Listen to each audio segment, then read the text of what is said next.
Hello students, in today's class we will discuss about the magnification produced by curved surface refraction, spherical surface refraction, right. We talked about image formation in the last class to understand whether the image formed is real or virtual image. So, we have seen that. So, now let us talk about the magnification that is produced in that refraction, right. So, magnification. So, what we will be discussing first is lateral magnification. I hope you remember what lateral magnification is, right. The magnification the size is being considered perpendicular to the principal axis. The ratio of size of image and object perpendicular to principal axis is called lateral magnification. Okay. So, let us consider a scenario where we have an interface of two different media. So, let us say this medium has a refractive index of mu 1 and this medium has a refractive index of mu 2. So, if there is an object over here, let us consider that the object has some height like this, and let us say the image of this is formed on the other side. So, let us consider that the image is formed like this, in this manner, right. So, let us consider that this distance, this is O, this is pole, right. So, P, this is image. So, let us call it as I. Let us call the object's two ends as O, O dash, and the image's two ends as I dash. Clear? So, height of the object is O, O dash and height of the image formed is I dash. Okay. So, if OP is the object distance, Pi is the image distance, we can consider that that distances can be found by using the curved surface refraction formula. If radius of curvature of this interface is known to us. Okay. So, now in this particular case, can I say that if I consider a light ray which is coming from the tip of this object in this manner. So, if this is the incident light ray making an angle of I with the normal at that interface, we know that the image of this O dash is I dash. So, we can definitely say that this light ray after refraction should reach I dash, correct. So, which means this light ray should travel like this, correct. So, this is how it should be. So, if this is the incident ray, this will be the refracted ray. So, the angle will be slightly different because of the refraction that occurs, and you can also consider that the angles are very small. I have told you earlier also, whenever we need to apply the magnification formula, the lateral magnification formula, we will be deriving it only for objects having smaller heights. You remember that? Because only light rays coming from smaller objects will be paraxial rays. If you consider a large object, the light rays coming from that is no more paraxial, right. So, these objects are smaller in height, which means that these angles here are also smaller. Okay. So, that is what I am considering here. This is the incident ray. So, coming from the tip of the object, striking at the pole, refracting and reaching the tip of the image. Clear? Okay. Now, this is the refracted ray. So, now we know that I can apply Snell's law at this interface. That is what happens. So, if I write Snell's law, so I can write mu 1 into sin I is equal to mu 2 into sin r, mu 2 into sin r, correct. Now, because the angles I and r are very small, you know that I can approximate sin I as tan I. So, we have been doing this approximation many times, right. So, which we will continue now also. So, mu 1 into sin I. So, what is sin I? I mean, we can consider that as tan I. So, tan I means opposite by adjacent. Opposite is OO dash, OO dash divided by adjacent is OP, clear, is equal to mu 2 into sin R. So, sin R, if you see here, is once again tan R. So, tan R means opposite, which is I dash divided by adjacent is this Pi. So, Pi. So that is the expression which we are getting. So if I rearrange the terms, what we are looking for is to find out the value of I dash by O dash, that is the height of the image by height of the object. So if I write the value of that, I will be getting I dash by O dash is equal to, see that. So if this O dash goes to that side, mu 2 comes to this side, I would be getting mu 1 by mu 2 into Pi goes to the numerator, OP is in the denominator. So Pi by OP. Clear, students? So this is the expression which I am getting. So the reason why I have written it like this without representing it as U and V, I guess you know, because this relation which I have written is only the relation between the magnitudes, right. So if I have to understand magnification as real, virtual, inverted or erect, I need to apply sign convention. I need to get a general formula. This is not a general formula. In this formula, we only have magnitudes. All the lengths are just magnitudes here. So to make it into a general formula, I will have to apply sign convention. You all know that. So let's do that.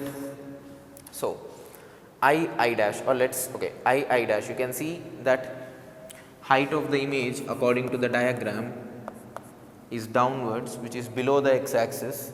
So you know that anything below the x axis should be taken as negative, right.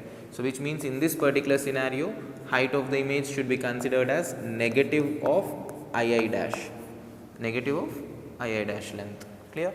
Let us write the values, then we will substitute. So similarly HO, what is HO?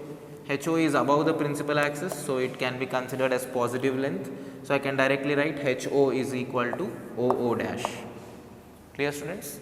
Now similarly, what are we left with? PI and OP. So let's write OP. Okay. Let's write object distance. We know that this is object distance. So U, how should I write U? Light rays are traveling in this direction. This is the incident rays direction, correct? And object is on the opposite direction from the pole. So which means, can I say that the value of U, object distance, should be taken as negative of this length, right. So which means U can be considered as negative of OP or PO. So that is the idea. Now similarly, what are we left with finally? PI, which means image distance. So image distance in this case, you can see that it is, image is in the same direction as the light rays are incident. So it should be positive, and what is the magnitude I should consider? Pi itself. Clear? So this is the sign convention according to the question. So in this expression, if I substitute the values, what I would be getting is a general formula, right. So in place of I dash, I can substitute minus HI. So let me do that.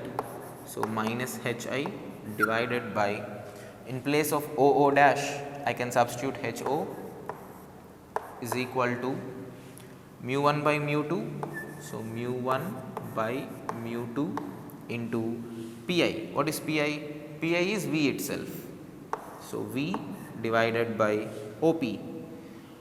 OP is minus U, correct? So minus U.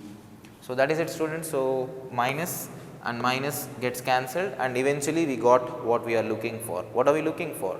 We are looking for height of image by height of object, and the final expression that I have got for lateral magnification, HI by HO, which is M in this case, small m. So we can write it as mu 1 by mu 2 into V by U. So that is the expression.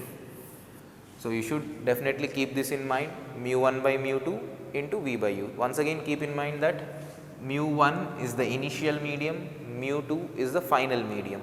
So if you remember it as 1 and 2, you might get confused. So remember that incident rays are in medium 1, refracted rays are in medium 2.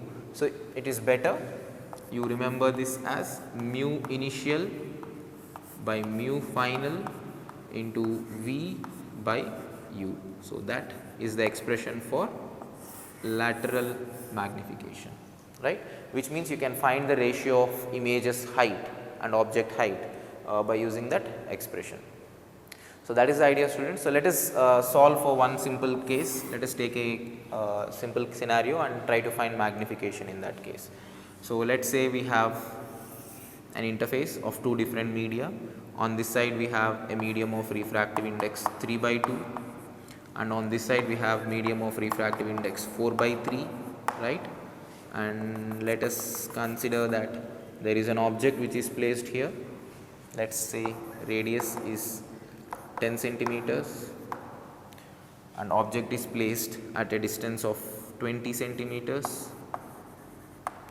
and height of the object is 1 or let's say 3 millimeters. So 3 millimeters is the height of object. So we need to find where the image is formed. Clear? So you know the idea. First we need to find the location of the image. We will get the value of V, which is the image distance. Then we can use the magnification formula and find the height of image, correct? So let us do that. So I have told you, whenever we are given curved surface refraction, first write down the values. So light rays will be travelling in this direction. So final medium is this, initial medium is this. So I will represent that here itself. So this is final medium and this is initial medium. Okay. So let us substitute the values directly. What is the formula we have? Mu final by V. Mu final is 4/3 by V. So mu final by V minus mu initial. Mu initial is 3/2. So 3/2 by U. What is U in this case? This is the pole. This here is the object. It is at a distance of 20 centimeters, but it is on the other side. This is the incident rays direction. The object is on this side. So minus 20. So minus 20 is equal to mu 2 minus mu 1. What is mu 2 minus mu 1? 4/3 minus 3/2. How much is that? Let me write it down separately here. 4/3 minus 3/2 is 6. 8 minus 9. So I would be getting minus 1/6, correct? 4/3 minus 3/2. So minus 1/6 divided by R. What is R? I have given the value as 10, but should I substitute it as plus 10 or minus 10? Minus 10, because center of curvature is on this side. This is the positive direction. So minus 10. So minus and minus gets cancelled. So if you simplify this, you have 4/3V is equal to, on the other side we have 1/60. So this minus and this minus becomes plus. When this goes to the other side, it becomes minus. So minus 3/40. So take the LCM, calculate the value of V. So what do we get? Let us see. If I simplify this, LCM is 120. So I would be getting 4/3V is equal to 120 in the denominator, 2 minus 43. So 3 3s is 9, correct? So that is what I get. Now simplifying this further, so 3 1s and 3 40s. So eventually I will get V is equal to 40 into 4 by minus 7, minus 160/7 centimeters. So that is it, students. So we got the sign of V as well. So now you can directly find the magnification for this particular scenario, right? So I can write magnification is equal to, just substitute the values as it is. So mu initial by mu final into V by U. Mu initial is this 3/2 by mu final is 4/3, 4/3 into V by U. V is minus 160/7. So minus 160/7 divided by U. Where is U? U is minus 20, right? It is on this side. So minus 20. So that is it. So whatever you get by solving this should be the answer. So 21s, 28s. Please, I guess you can solve that. So let me complete this here. So what am I getting? This becomes 9/8 into, let me write, 9/8 into, this is 9/8 into I have an 8 by 7. So 8 by 7. So finally I would be getting 8 and 8 gets cancelled and 9 by 7. So 9 by 7 is the magnification. I got a positive sign there, right. So positive magnification means what? It means that the image is erect, clear. So can you tell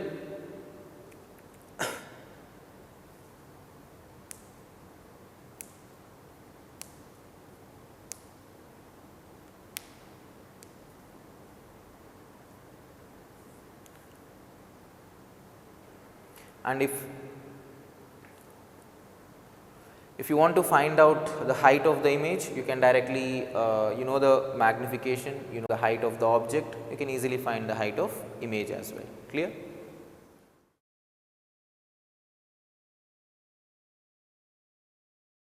So students, just like we talked about lateral magnification, we will now see longitudinal magnification in this case, right.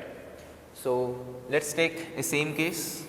So this is mu 1, mu 2, and we have an object which is over here, and if I consider that the object travels by a very small distance of du, so if this is where the object is and if it moves to O dash, let us consider that the image which is over here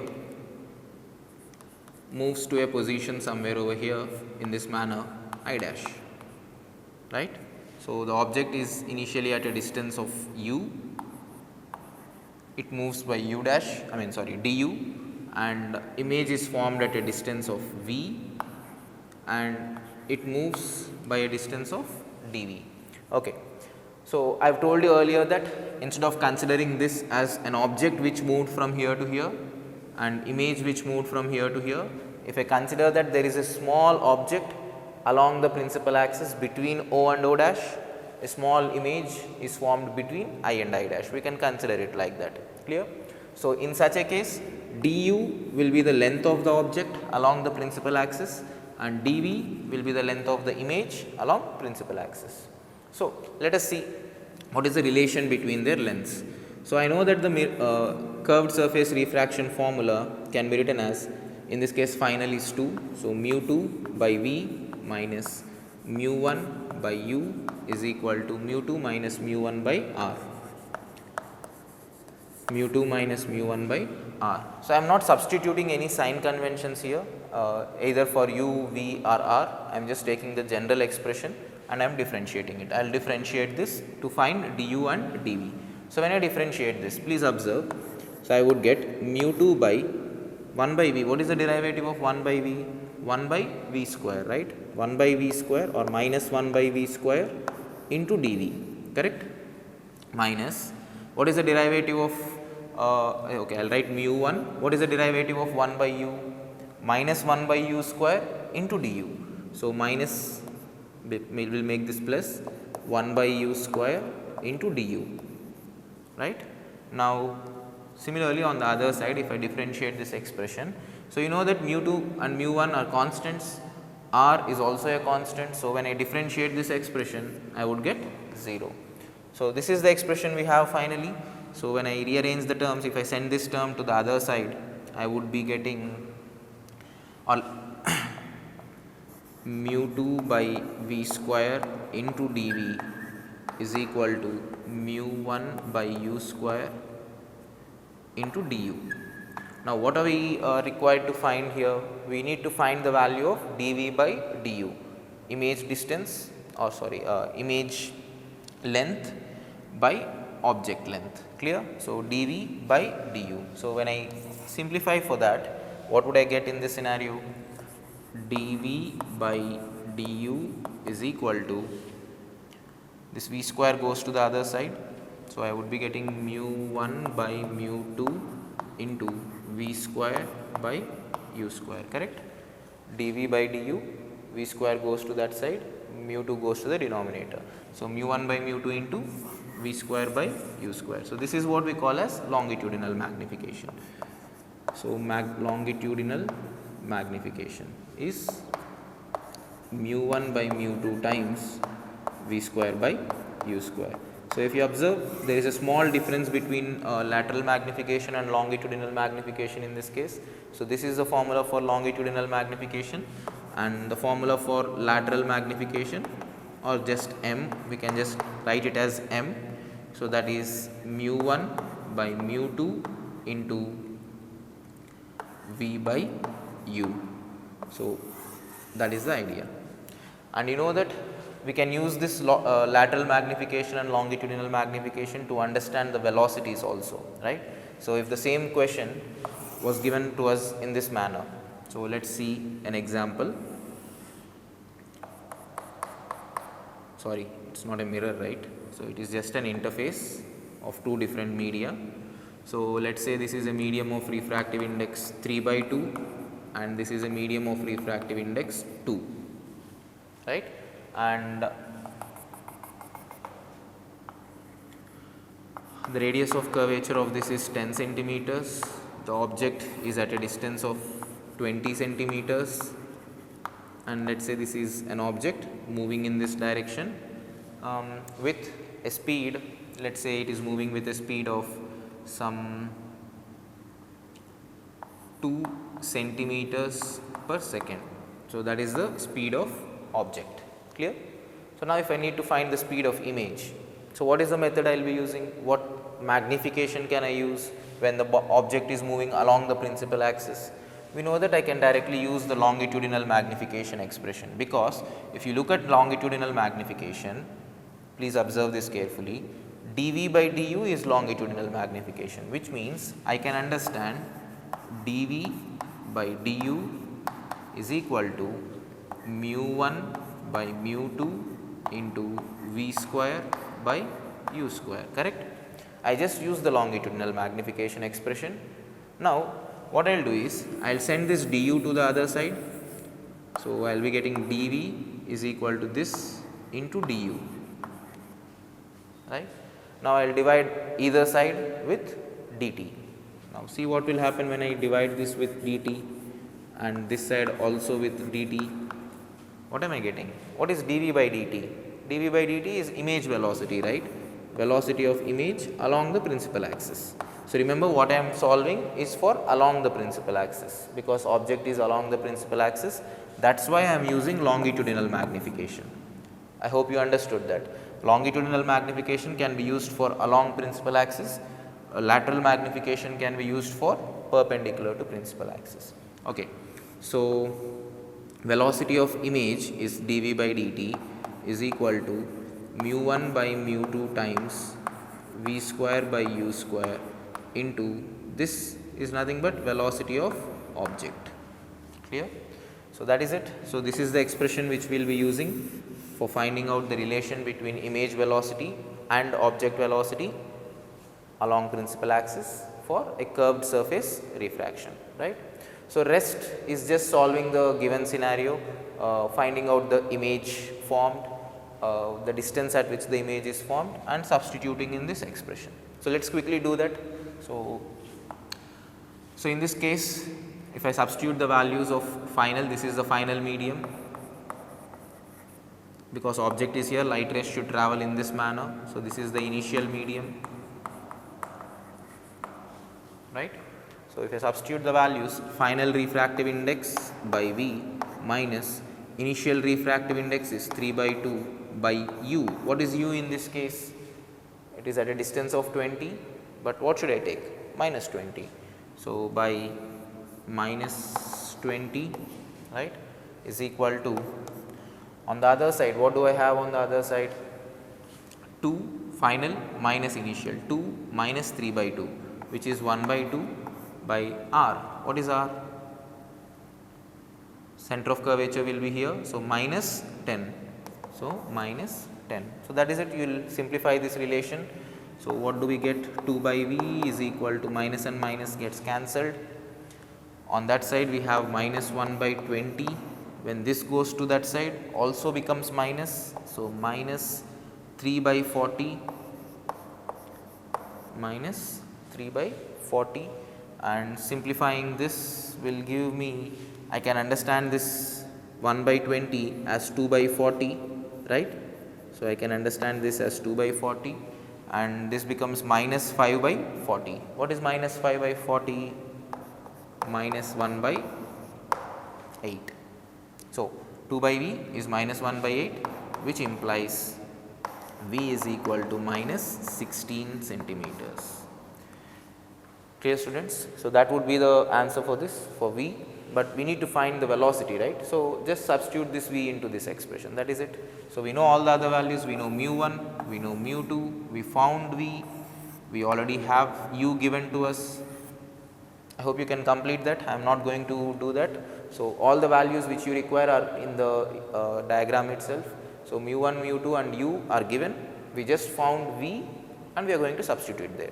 So, that gives us the relation between velocity of image and velocity of object along the principal axis. Clear?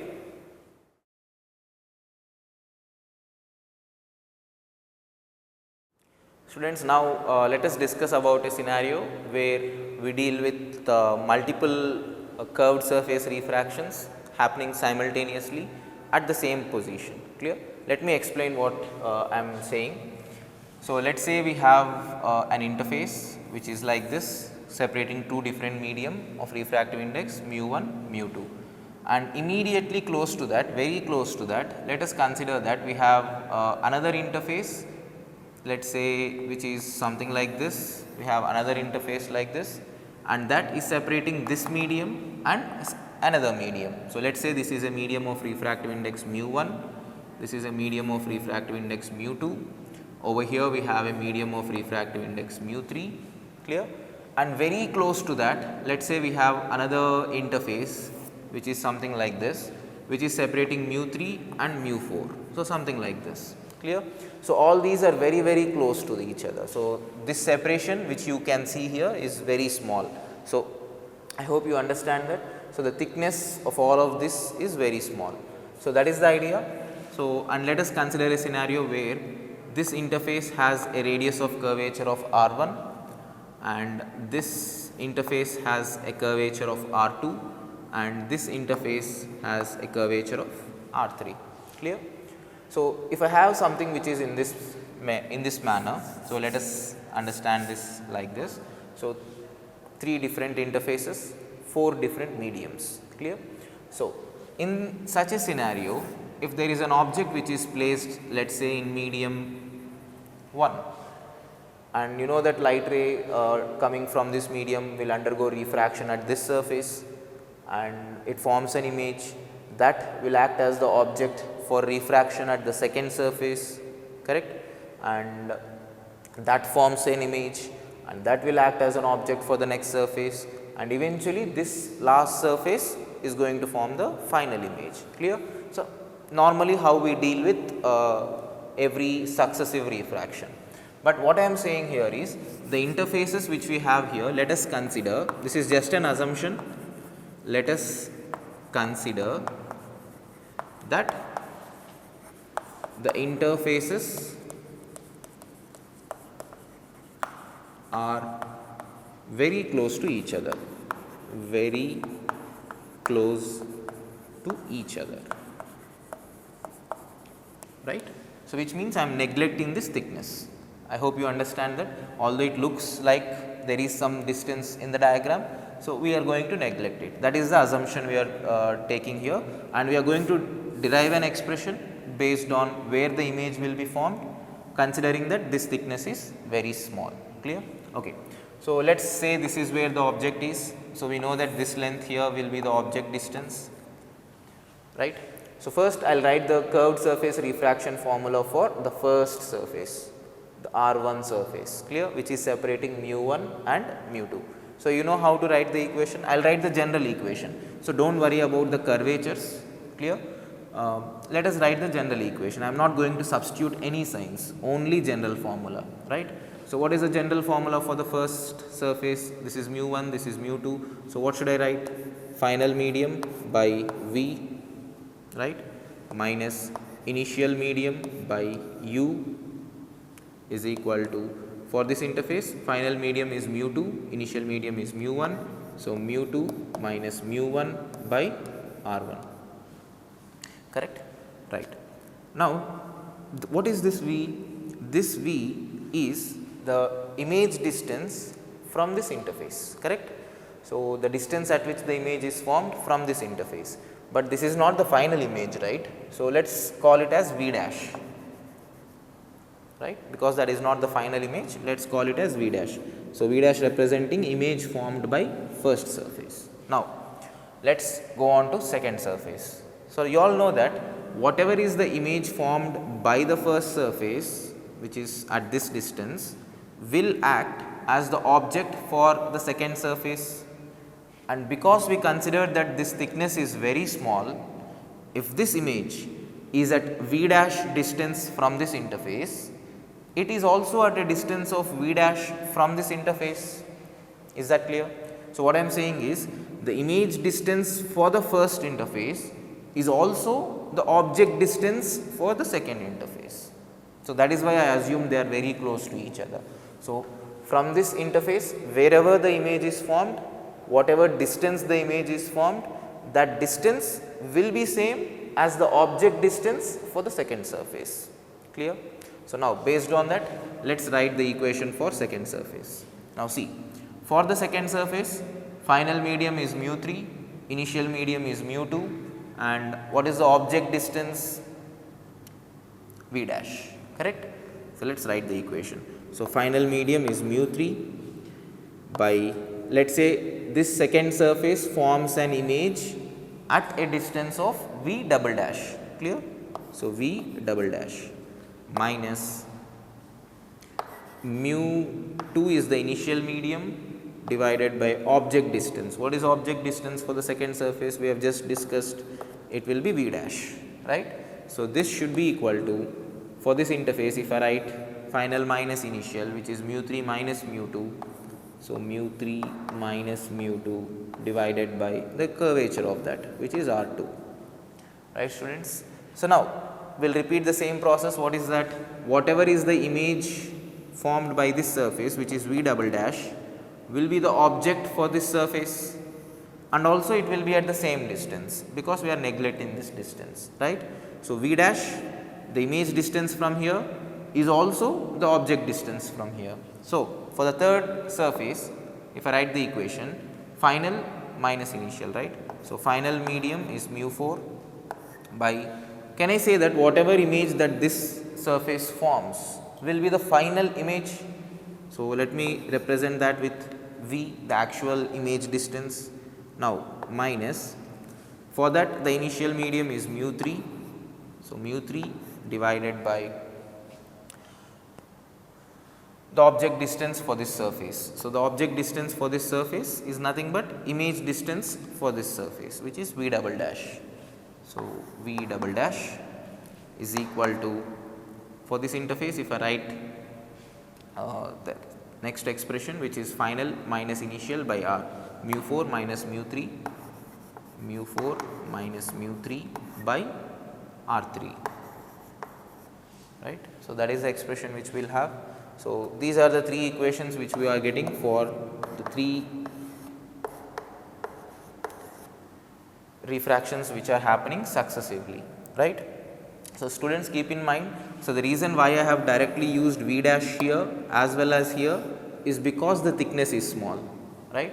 Whatever is the distance from this surface, same will be the distance from this surface. So, that is why I have V dash here as well as here. This is the image distance, the same thing will become the object distance. So, that is the idea.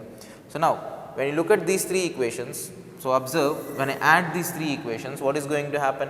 When I add, we have the same term here and here, but with a negative sign. So, this and this will get cancelled out, and similarly this and this will get cancelled out, correct. So, this and this, similarly this and this will cancel out. So, if I write down the final relation which I have, so please observe. So, this is mu 4 by V, this is mu 1 by U. So, I would be getting mu 4 by V minus mu 1 by U, right, is equal to, all these terms will get added up. So, what am I having here? Mu 2 minus mu 1 by R1 plus mu 3 minus mu 2 by R2 plus mu 4 minus mu 3 by R3. Clear, students? So that is the result which we will be getting. So whenever we have successive refractions happening from curved surfaces, and if the curved surfaces are very close to each other, then this is the relation which we can write. Clear? You can continue this for n number of surfaces under the assumption that the thickness is small. So if you look at the final expression which I got, so you can understand this in a simple way. So if you see here, this mu 4 is the final medium into which the ray enters. So mu 1, mu 2, mu 3, finally it enters into mu 4. So final medium's refractive index, so mu final by V minus mu 1 is the initial medium from which the light ray is originating. So mu initial by U, correct, is equal to, now if you observe the values which I have written there, so that is nothing but for each and every surface the difference in mu's divided by R, mu final by mu final minus mu initial by R, mu final minus mu initial by R, mu final minus mu initial by R. So we have to write for each and every interface and then add them. So that is how you should understand this. Clear? So this is just a hypothetical case. We are just looking at how to write the equations for such a scenario, and the final relation which we got is final medium's refractive index by image distance is equal minus initial medium's refractive index by object distance is equal to the difference in mu's by R and sigma of that. Clear? So that is how we write this expression. So this expression will be useful for us when we derive the equation for lengths in the next topic. So we will do something which is similar to this. So that is why we are discussing this, even though it is a hypothetical case, right.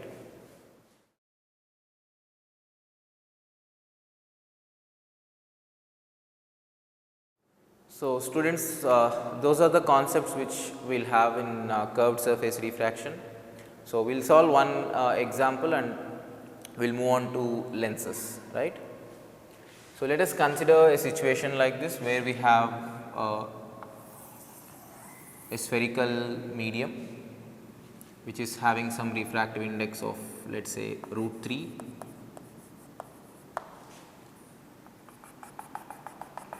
Now if this is the center, so let us consider that there is a light ray which is incident in this manner. So you can obviously understand that because it is parallel to this, you can consider it is coming from infinity, right. So this light ray is coming from infinity, and we need to trace out that light ray. Clear? So now let me ask you something here. So think carefully and answer this. I will also give you this length. So let us say this length is √3r by 2, right. So that length is also given to us. So now can I use this relation, considering that the surrounding medium is air, can I use mu final by V minus mu initial by U is equal to mu final minus mu initial by R. So we know this result. So can I use that result to find out where the image is formed at this interface? So for example, if I use this and find the value of V, I can directly take this to that particular position. After refraction, I can take this to that position, right. So can I do this? Can I use this result or not? And the answer for that is no. We can't use this result. And what is the reason for that? The reason why we can't use this result is because we have derived this for a paraxial rays. So this is derived only for paraxial rays. So rays which are very close to the principal axis, only for such rays, for small objects. So for only such cases we can use this. Clear? So this is a case where the object is the light ray is striking the interface at a very large angle as well. You can see the angle at which it is striking. If I draw a normal from here, so this is the angle. You can even calculate the angle. So that is the reason why I gave you this length. So let us calculate the angle. So if this is theta, I can say this will also be theta, right? Okay. So if this is theta, this length is r. So how much will this length be? Opposite r sin theta, right? So r sin theta is given as root 3r by 2. So if I consider r sin theta as root 3r by 2, r and r gets cancelled, sin theta is equal to root 3 by 2. I get theta is equal to 60 degrees. Now, remember we derived this relation by assuming that I, r, if you remember we used alpha, beta, gammas also, alpha, beta, gamma, all these are very small values. So based on that assumption we have derived this result. So we can't apply such a result for such a scenario where the angle of incidence is 60 degrees, right. So this is the angle of incidence here. So let me write it as I instead of theta, let me represent it with I. So I is 60 degrees in this case. So we should no way apply this relation, clear. So once again I am reminding you, this is only for paraxial rays. So then what should we do in such a scenario? Snell's law, right. So Snell's law you can apply. So this is 60 degrees. So I have given you the refractive index of this medium. So let us apply Snell's law and see what will be the path followed by light ray. Okay. So surrounding is air. So 1 into sin 60 is root 3 by 2 is equal to, this medium has a refractive index of root 3. So root 3 into sin r. Now when I simplify this, root 3 gets cancelled, sin r is 1 by 2, which means r is 30 degrees, correct.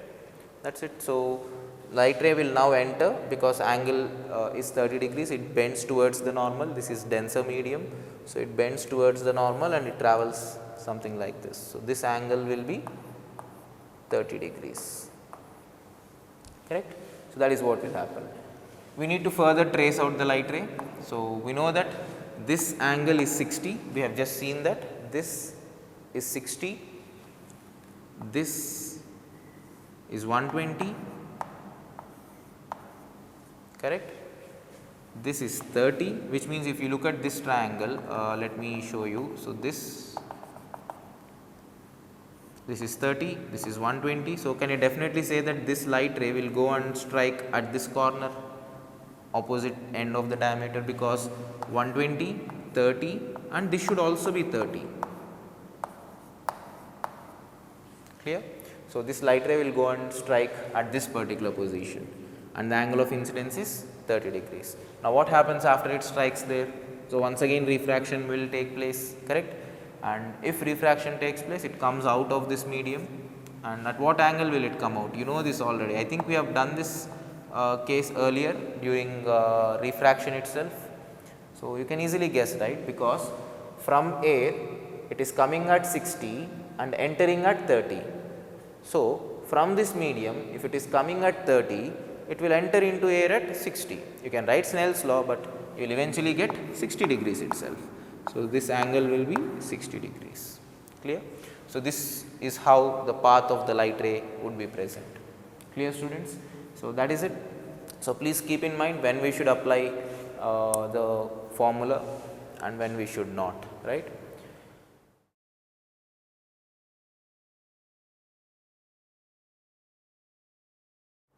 So students, let us now understand the idea of lens by using the concepts which we have discussed earlier in curved surface refraction.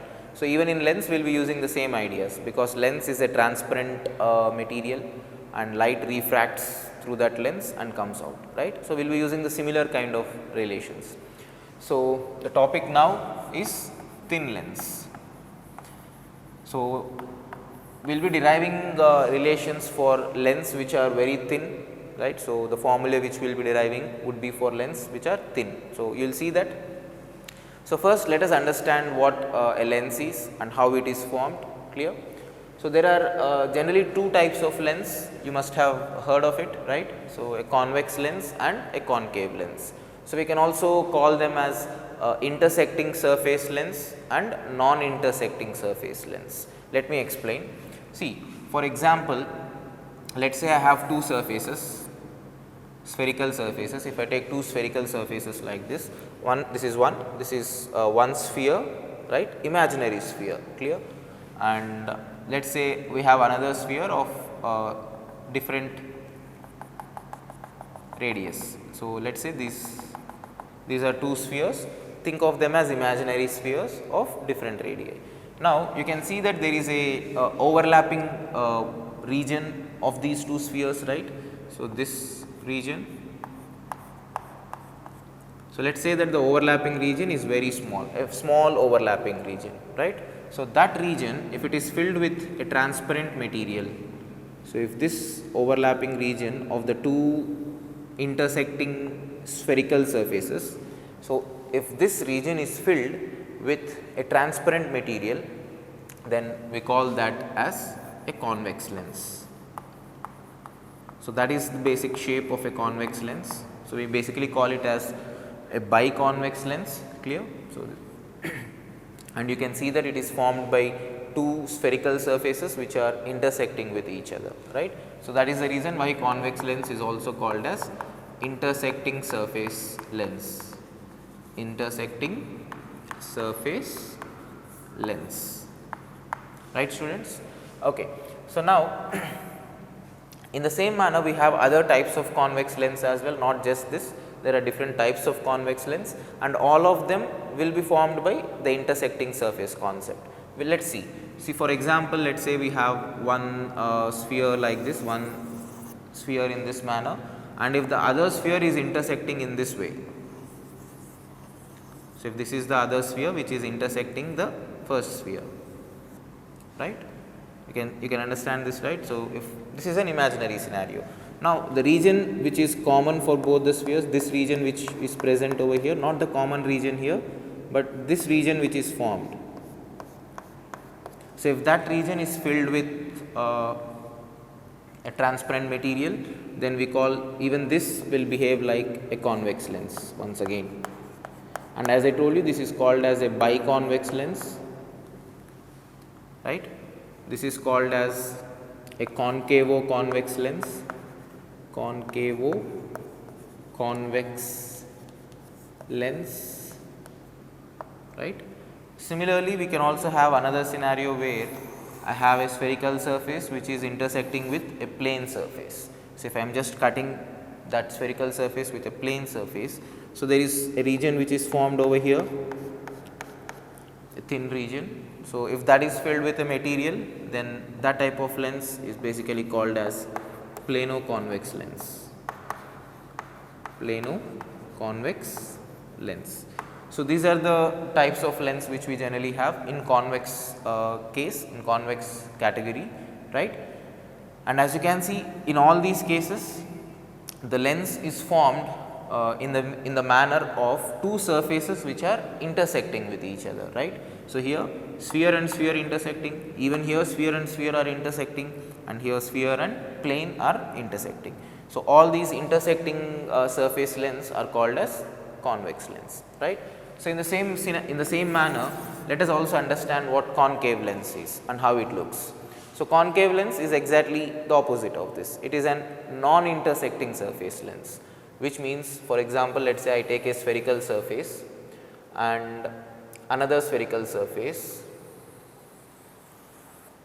in this manner, in such a way that they are not intersecting with each other. As you can see, they are not intersecting.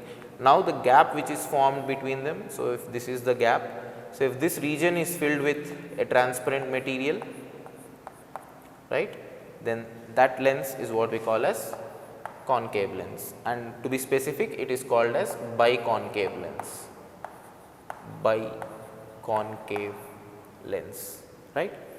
Okay. In the same manner, if I take a sphere and another sphere which is completely inside this in this manner, right. Once again, these two are not intersecting with each other, and if you look at the region which is formed between these two, let us say this region, and if I fill this region with material, transparent material, then this is called as convexo-concave, convexo-concave lens, right. Now similarly, similar to this we can say, if I consider a spherical surface and a plane surface in such a way that they are not intersecting, and the region which is formed between them, so this region filled with a material is called as plano-concave lens. Plano-concave lens. Clear, students? So as I told, all these lens which you see, these are basically a non-intersecting surface lens, non-intersecting surface lens. Clear? Whereas this is intersecting surface lens. That is the idea. Okay, now see, generally students will be generally getting confused in how to identify what is concavo-convex lens and what is convexo-concave lens, right? So see, all the names which we have given here, biconvex means both the surfaces are convex, both the surfaces are bulged, right? And plano-convex means one is a plane, the other one is bulged. Clear? Similarly here, biconcave means one surface is going in, other surface is also going in, means biconcave, both the surfaces are concave. Clear?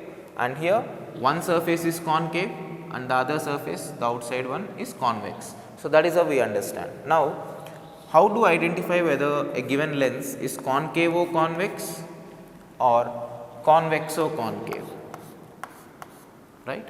So the idea is pretty simple. See, if you look at all the three lenses which I have drawn here, they have one common feature. Similarly, all the three lenses which I have drawn here have a common feature. Can you identify that? So all the convex lenses will always have intersecting edges or sharp edges. You can see here that the two edges of this lens is formed by two surfaces intersecting with each other, right? So it will be a sharp edge. Clear? So I will write it down here. All convex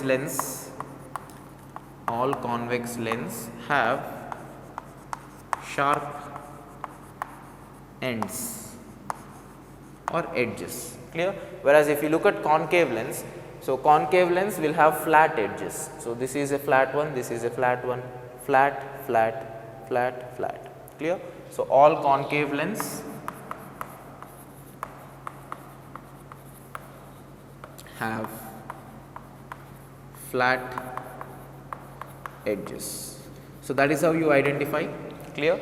And in such a case, always remember the nature of this lens comes at the second. So if I tell it is a concavo-convex lens, it basically means that its nature is convex. Whatever comes at the end is the nature of that particular lens, right? So concavo-convex lens is a convex lens. Similarly, convexo-concave lens is a concave lens. So that is how you should understand. So because convexo-concave is concave lens, it should have flat edges. Is that clear? So that is the basic idea, students. So remember that these are intersecting surfaces, sharp edges, non-intersecting surfaces, flat edges.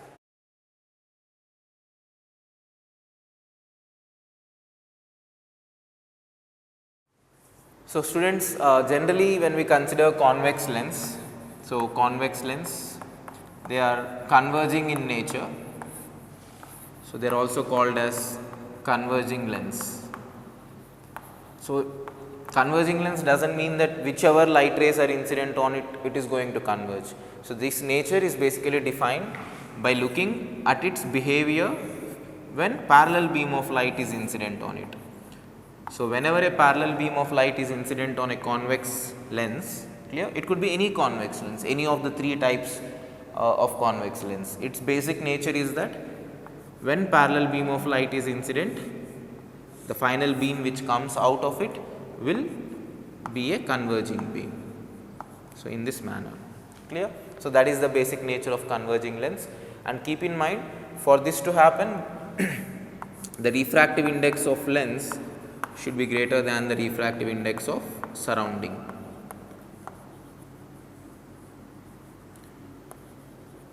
So this is the condition, or we can say that most of the times we will be performing experiments with these lens in air, right. So, air has 1 as the refractive index, and this will definitely have refractive index greater than 1. So, what I have defined is not something which is valid all the time, clear. So, this is the general nature whenever we are performing experiment with a convex lens. So, we usually do it in air, clear, where the refractive index is lower than the lens. So, in such a scenario, we can say that a convex lens will converge a parallel beam of light, that is its basic nature, clear. And in the same manner, if I consider a concave lens, so the basic nature of a concave lens is diverging. So, this is a diverging lens, right. So, which means if I consider a concave lens, right, and if a parallel beam of light is incident onto it from a medium having lesser refractive index than this, clear. So, this beam of light will diverge, appearing to come from a point which is behind in this manner, clear. So, this is the basic nature of a concave lens, and once again for this also this condition I am defining this under this condition, clear. So, if the condition is reversed, then the nature will also get reversed. So, if the surroundings have higher refractive index than the lens refractive index, then convex will behave as diverging, concave will behave as converging, clear. So, we will understand why that happens also once we derive the formulas, and once we understand what converging means and what diverging means, you will be able to derive, you will be able to understand why it is that way. Why does this condition mean this is converging? Why does opposite of this mean it is diverging? You will understand that, clear. Okay. So, now there are few terms which we will be using in the case of lens. Let us first define those terms, right, before deriving the expressions, before deriving lens formula. So, let us say I have a lens like this. So, the geometric center of that lens is once again called as the pole, clear. So, that is called as the pole. Now, for this lens or for any lens, we actually have two focus. So, unlike a mirror which has a single focus, so every lens has two focus. So, we call it as primary focus and secondary focus, primary focus and secondary focus. Okay, so we are now going to learn where those foci are. So, which positions do those foci be? So, in this case, let us say this is focus of a lens. Okay. So, primary focus, let us see what the definition of primary focus is first. So, primary focus basically represents to the position where a source or an object, let us say an object, where an object should be placed,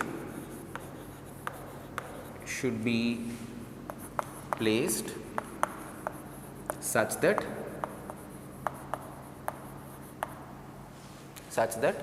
light rays after refraction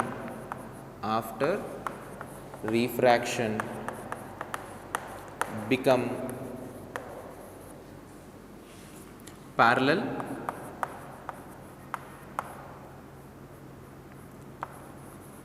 to principal axis, clear. So, we can tell that, so that is the position where the object should be placed such that the light rays coming from that object after passing through the lens, after refracting through that lens, becomes parallel to the principal axis, clear. So, that position is what we call as the focus or the primary focus, clear. So, which means the ray diagram would be something like this. So, if I consider a convex lens, so I need to find out the position, if this is the position for the object, such that if light rays coming from the object light rays coming from the object after passing through the lens, they should become parallel to the principal axis. Do you understand? So, that position where the object should be placed so that light rays after passing through the lens become parallel is what we call as principal focus. Clear, students? Now, similarly we can also define primary focus, and similarly we can also define the primary focus for a concave lens, right. Let us see that. So, if I consider a concave lens, so remember for a concave lens it is basically a diverging lens, right.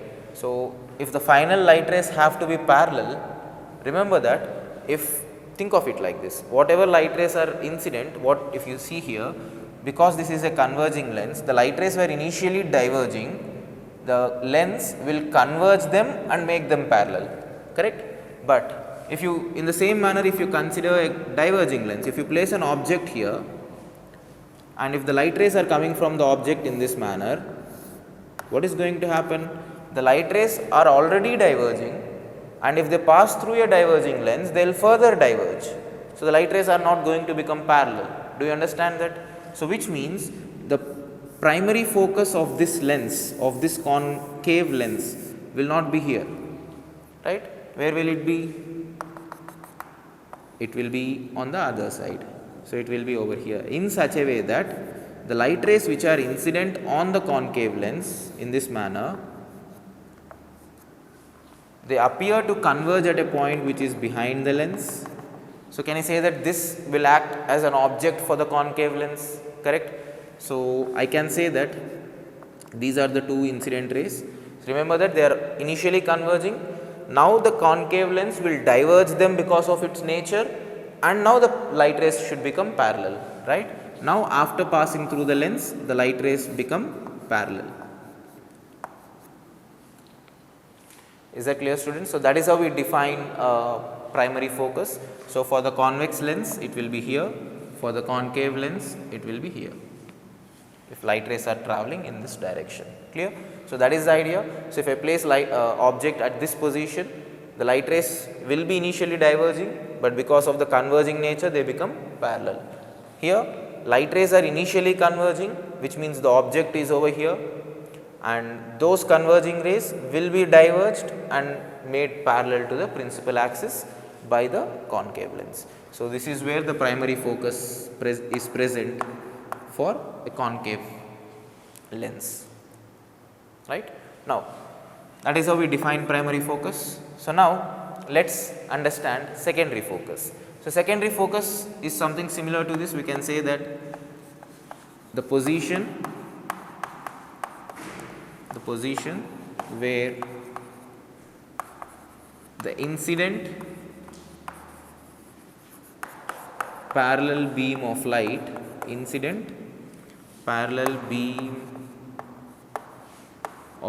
light, is focused is called its secondary focus. Clear? So, remember, read the statement once again. Here initially the object is being placed such that the light rays become parallel after passing through the lens.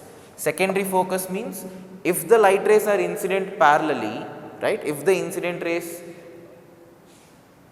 are incident parallelly, after passing through the lens they should appear to converge or converge at a particular point. So, I will draw the ray diagram, it will be clear for you. So, in this case, if parallel beam of light rays are incident onto the convex lens, right. So, after passing through the lens, so they converge at this position, right. So, that position where the parallel beam of light rays converge is the secondary focus. Clear? Similarly, if I understand for a concave lens, in the case of concave lens, so if parallel beam of light rays are incident, so what happens to those parallel beam of light rays? Because of the diverging nature, the light rays diverge in this manner. they don't actually converge, they are not actually focused, but they appear to be coming from over here, correct. So, this is where the final light rays appear to be coming from. So, this would be the secondary focus for concave lens. Clear, students? So, that is the basic idea. So, yeah, this diagram is not required, not sure why I have drawn it. So, just look at primary focus and secondary focus. So, the definition clear and understand the ray diagram properly. So, in this case please understand once again, we are primary focus is defined as the position of the object for which light rays are parallel, clear, light rays after refraction are parallel. Secondary focus is defined as the position of the image when the incident rays are parallel. So, that is how you should understand, right.